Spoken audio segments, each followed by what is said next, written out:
Olá pessoal, muito boa tarde, boa noite, bom dia, né? Depender do momento que você esteja tendo acesso a esse material. Tá? Esse material é parte de um esforço, né, que tem sido feito para tentar minimizar esse nosso distanciamento devido à crise do coronavírus. Espero que, como ferramenta para minimizar a ausência de nossas aulas presenciais, esses vídeos, né, que a partir de agora eu farei com que sejam cada vez mais frequentes, possam vir a ajudá-los a se manterem atualizados sobre a temática de nossa disciplina, a mantê-los ativos enquanto estudantes, né? Porque a gente sabe que mesmo diante de um momento tão complicado como esse, a gente precisa se manter firme e forte, né, nos nossos estudos, para garantir aí que os resultados aí que a gente espera ao longo do tempo. Com certeza que, embora seja difícil para todos nós, vocês vão conseguir passar por tudo isso da melhor forma possível. Então, pessoal, a gente vai hoje tratar um pouco sobre uma temática inédita, né? A gente não chegou a falar nada a respeito desse tributo em sala de aula, tá? A gente já trabalhou em sala de aula alguns outros, a gente vai estar inserindo esse novo conteúdo por meio aqui dessas videoaulas, e a gente vai começar a falar sobre um imposto muito importante que a gente tem aqui no país, o IPI, tá? É um imposto sobre produtos industrializados, né? Esse imposto aí. Diferente dos demais que a gente já viu, a gente vai ver que o IPI ele não tem muito mistério. Ele é um pouco simples aí da gente entender, mas, né, mesmo as coisas mais simples, elas precisam ser trazidas à tona para discussão e verificar, né, o que é que vocês pensam a respeito. Assim, para quem me conhece, né, esse sou eu, tá? Professor Jurandir Rodrigues, tá? E vamos, né, sem mais delongas, vamos focar especificamente no que importa aí pra gente. Vamos lá. A gente está falando sobre um imposto IPI, né, o imposto sobre produtos industrializados. Então, assim, o próprio nome nos dá uma dica para que a gente consiga resolver, né, para que a gente possa responder essa pergunta. Se o imposto é sobre os produtos industrializados, isso já por si só permite que a gente conclua que nem todas as empresas, nem todas as pessoas vão ter que recolher, vão ter que pagar esse imposto. Somente aquelas que se enquadram como indústrias ou se equiparam à indústria, né? Porque para a legislação, para ser uma indústria, né? Quando a gente fala a palavra indústria, a gente associa uma fábrica, máquinas, não precisa necessariamente ser isso, né? Às vezes, se você vende caneta e você compra a carga de um cliente e a tampa de outro fornecedor, quando você unifica isso, você, para fins legais, né, você está fabricando, você está aglutinando dois produtos diferentes e por isso você está aglutinando, então se equipara a uma fábrica. Mas então, assim, empresas industriais ou que se equiparem a indústrias, né, são as empresas que pagam basicamente a regra geral aí do IPI. Além da indústria, como a gente pode ver aqui, existe um outro tipo de empresa que também paga IPI, que são as empresas importadoras. Então, aquelas empresas que trazem produtos de fora do Brasil para dentro do nosso território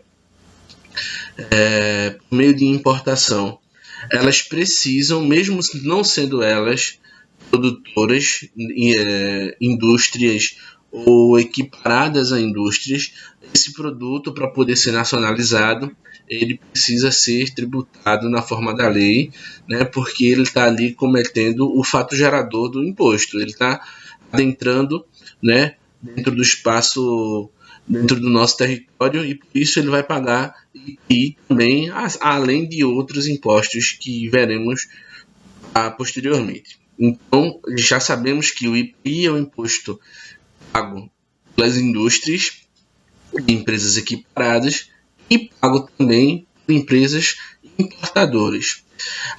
Uma outra informação importante sobre o IPI de saber é a sua competência tributária.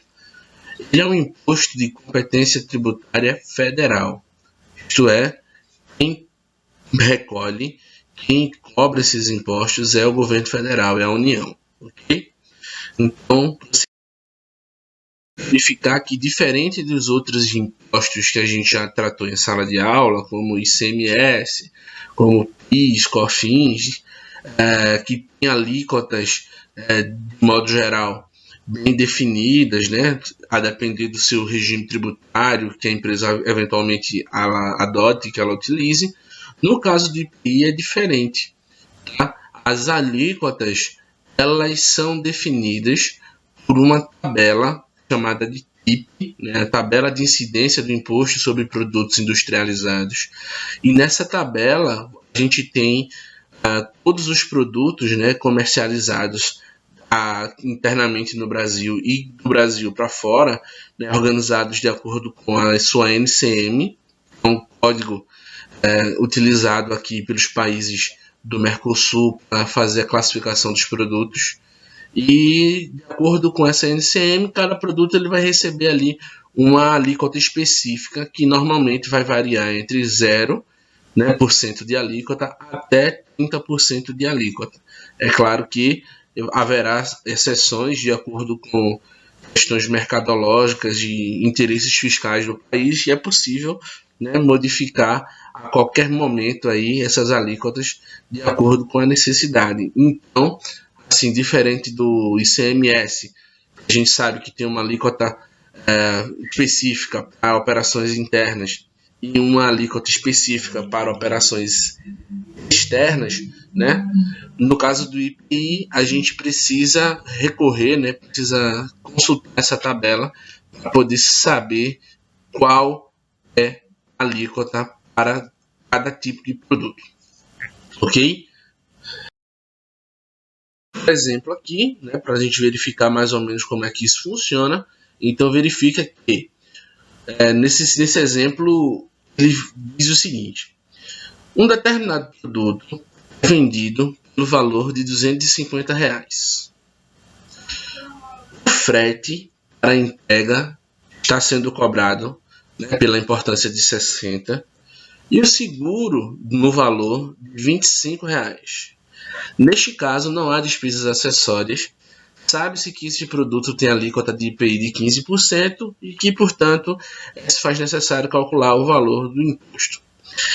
Aqui vale deixar um aspecto importante para que a gente entenda como é que o IPI funciona, é que o IPI, assim como o ICMS, eles são impostos que são pagos não apenas sobre o valor do produto.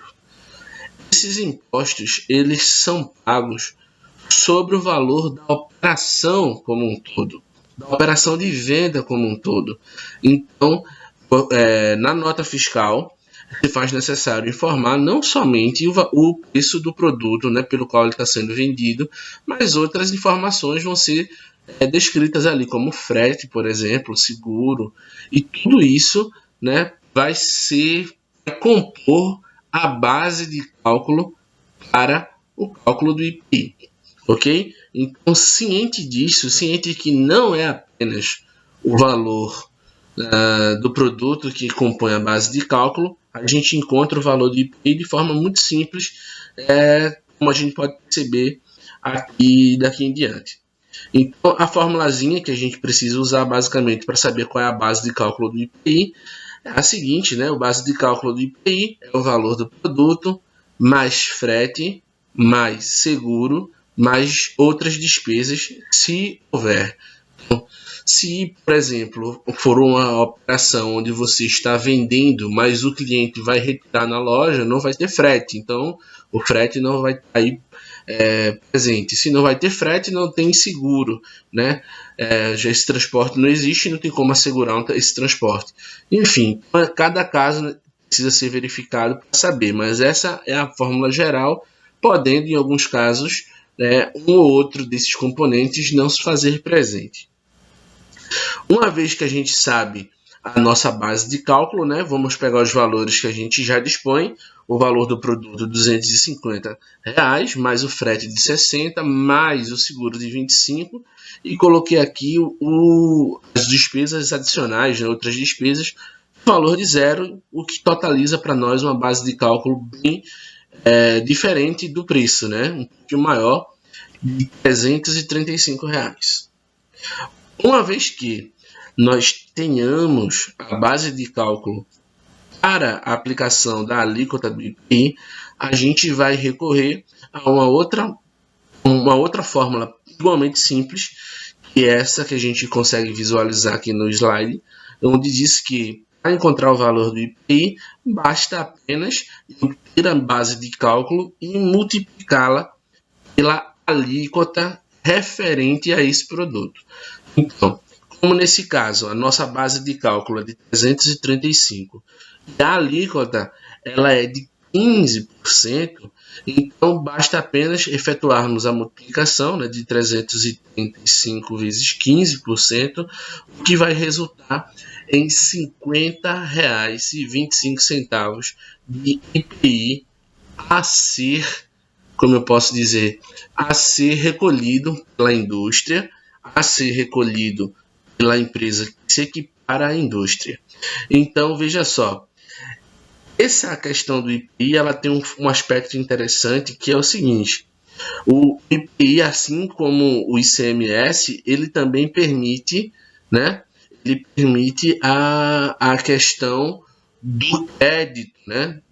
Quando você compra de uma empresa e também paga IPI, na hora de você efetuar o pagamento do IPI na sua nota, você consegue fazer o devido abatimento. Mas a gente vai verificar isso mais à frente. Por hora, basta saber que é dessa maneira que se faz essa apuração, ok?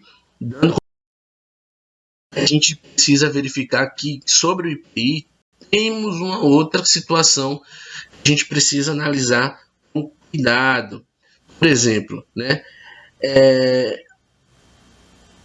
Quando o IPI ele vai fazer parte da base para o cálculo do ICMS e quando o IPI não faz parte dessa base de cálculo.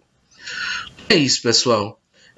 A gente sabe que o direito tributário ele fala para a gente que existe um princípio, né, da não cumulatividade. Mas na prática a gente verifica que essa não cumulatividade ela não existe, né? Ela acontece escancaradamente, né? A gente realmente paga muito imposto sobre imposto. Então, existem duas situações que o IPI precisa ser avaliado com cuidado para saber quando esse imposto ele vai integrar a base de cálculo de um outro imposto ou não. Nesse caso, do ICMS. Então, vejam só. Quando o valor do IPI ele vai fazer parte da base de cálculo, isso acontece sempre que o produto ele for vendido para o consumidor final. Isto é, sempre que uma empresa, uma pessoa jurídica que tem lá a sua designação de indústria, de fabricante, de montador, né, de importador, vende esse produto para um consumidor final. Na hora de efetuar o cálculo do ICMS, o IPI tem que estar incorporado à base de cálculo desse imposto. Veja só, nas nossas aulas, aprendemos a incorporar, a acrescentar o ICMS sobre o valor de um produto.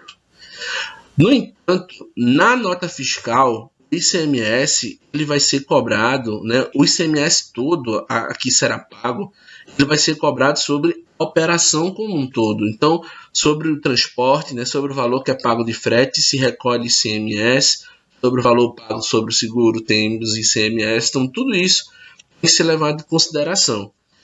Aqui embaixo temos a fórmula para calcularmos o nosso ICMS.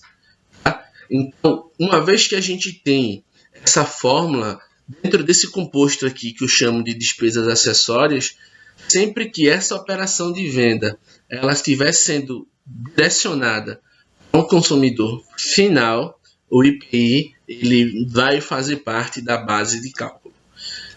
Porém, se eu estou uma empresa, se uma indústria, uma pessoa jurídica, né, está vendendo para outra, o ICMS vai ser calculado, porém o IPI não deve compor a base de cálculo.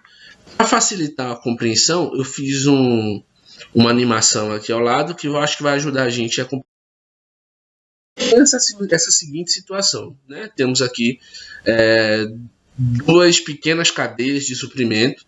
Na primeira, eu tenho uma cadeia onde tenho duas pessoas jurídicas, onde ambas são contribuintes, né, do ICMS.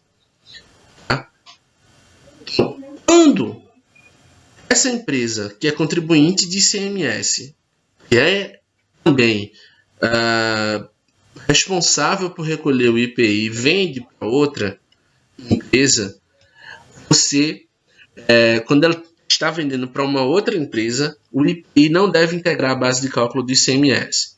Isso porque essa segunda empresa ela vai poder vender o seu produto posteriormente e o Estado, né, na figura aí da União, vai ter a oportunidade de recolher novamente o IPI sobre o valor que foi agregado por esse ente. No segundo caso, é onde eu tenho uma pessoa jurídica contribuinte e uma pessoa física não contribuinte, representada aqui como consumidor final. Sempre que eu estou vendendo, né, de uma pessoa jurídica para uma pessoa física um produto, e esse produto não será, e esse produto se destina ao consumo próprio, deverá ser cobrada, né, na base de cálculo do ICMS, deverá ser inserido o valor do IPI. Isso serve para majorar o valor do imposto que vai ser recolhido, uma vez que aquele produto não será mais comercializado e, portanto, não será mais tributado. Bom, então eu espero que, em linhas gerais, tenha ficado ao menos um pouco claro o que é esse imposto, né? Como eles funcionam, como ele funciona. Tá? Nas próximas aulas eu devo trazer alguns exemplos que a gente verifique como é feito essa apuração de deve estar ou não na base de cálculo do ICMS, para que a gente possa desmistificar isso melhor. No mais, desejo a todos uma ótima semana, desejo a todos que, se puderem, fiquem em casa, tá? E logo mais a gente vai poder estar se reencontrando em sala de aula, para estar podendo discutir esses assuntos, né, pessoalmente, e dizer que com saudades de todos, tá? E que na medida do possível podem contar aí comigo sempre para ter eventuais dúvidas e o que for necessário. Ok? Então desejo a todos aí mais uma vez bons estudos e até a próxima.